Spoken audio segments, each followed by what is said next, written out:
Loh, saya boleh jujur Pak, di luar negeri kuburan dipakai buat nonton. Kita Indonesia lewat kubur permisi. Iya enggak? Coba kalau udah maghrib pasti misi. Lah ini dikubur 5 meter di bawah tanah. Kalau dia nyahut silakan. Di kita meninggal bro. Jadi kita harus bangga jadi orang Indonesia. Sekalipun ada yang kurang juga Pak dari bangsa kita. Kita negara terkepo nomor 2 di dunia. Tetangga berantem gak ditinggal, kita pasti dengar. Ya kan, Perancis bom meledak penduduknya hilang. Indonesia bro, Sarina meledak, nggak nyampe 15 menit jalan Sabang, jalan Jaksa, Tanah Abang numpuk semua di perempatan. Ini polisi lagi tembak-tembakan, yang mana bro, yang mana? Nggak ada takut-takutnya loh Pak. Jadi kita wajar kalau negara kepo, Pak serius. Bukti kedua di mana Pak? Saya nongkrong Senayan City Pak. Sorry Pak, udah artis ya Pak. Kalau dulu Keramat Sentiong Pak. Saya tinggal di Keramat Sentiong, sekarang udah pindah Anak Selatan. Which is sometimes harus bahasa Inggris ya kan? Ya gitu. Bro, saya boleh jujur, kita lagi pipis Pak di urinoir. Berenam nih lagi pipis berenam. Tahu-tahu di belakang bunyi Pak. Put. Itu kita berenam ini nggak dikomando, nengok semuanya. Rasa ingin tahu siapa yang bunyi Pak. Dan mohon maaf Bapak Ibu, ditungguin. Kita udah habis pipis, harusnya keluar. 6-6-nya di wastafel. Nunggu orangnya keluar, dia keluar kita ngomong, oh elu.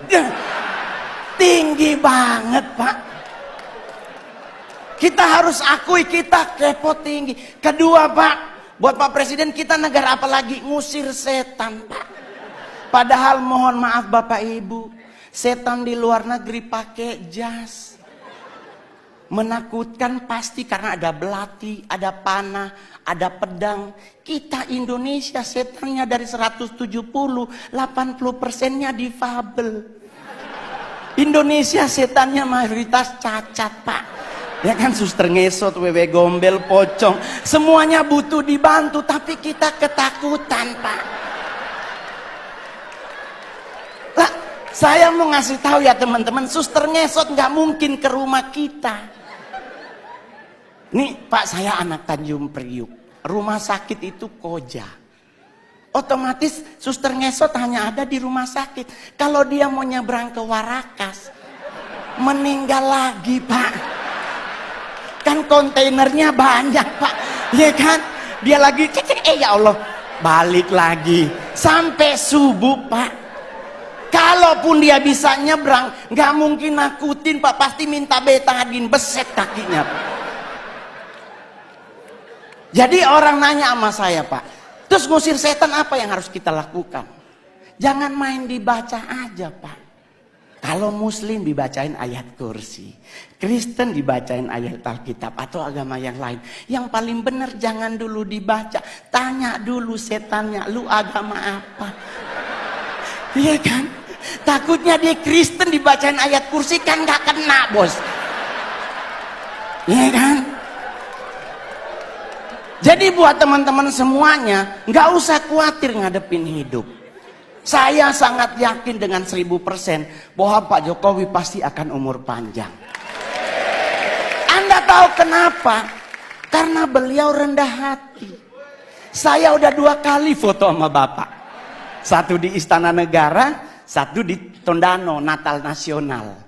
Itu bro, kebanggaan saya, anak yatim piatu.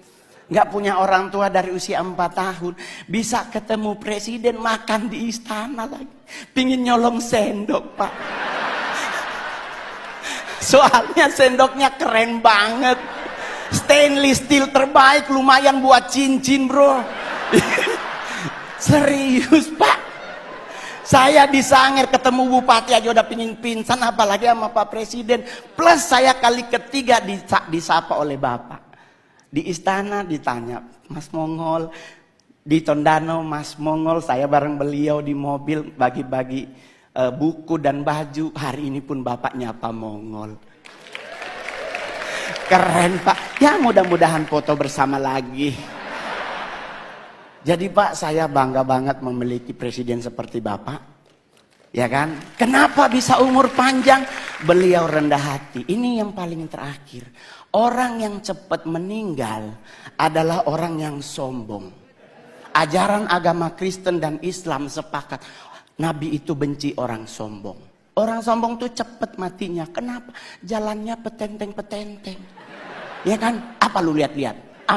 Nah itu Pak, kalau malaikat maut nunjukin muka, habis dia. Tapi kalau orang yang rendah hati dan sederhana, jalannya nunduk Pak. Seperti Pak Jokowi, permisi, ya kan?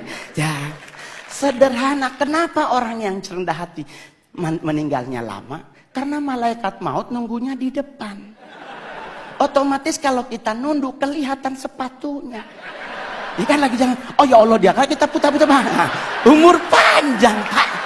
Ya kan? Iya dong. Yang kedua, yang lama mati adalah orang apa?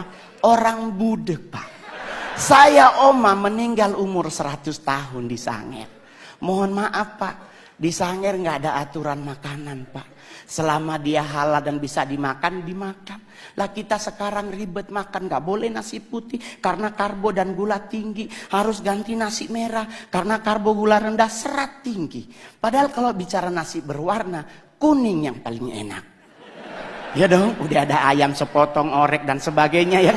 Gak ada orang meninggal gara-gara nasi, serius loh. Coba Anda pelajari sejarah. Jenderal Sudirman menurut dokter Belanda cuman punya 3 bulan lagi dia akan meninggal.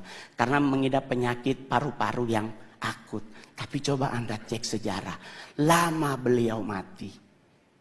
Jadi kenapa Jenderal Sudirman lama mati? Rendah hati. Yang kedua, Oma Mongol sampai 100, kenapa dia budek Pak? Mungkin malaikat maut udah manggil dari umur 70, ibu anak. Oma Mongol gak denger Pak. Kenapa orang budek lama mati? Orang dipanggil sebelah aja dia gak denger, apalagi sama yang di atas. Ya kan? Ya.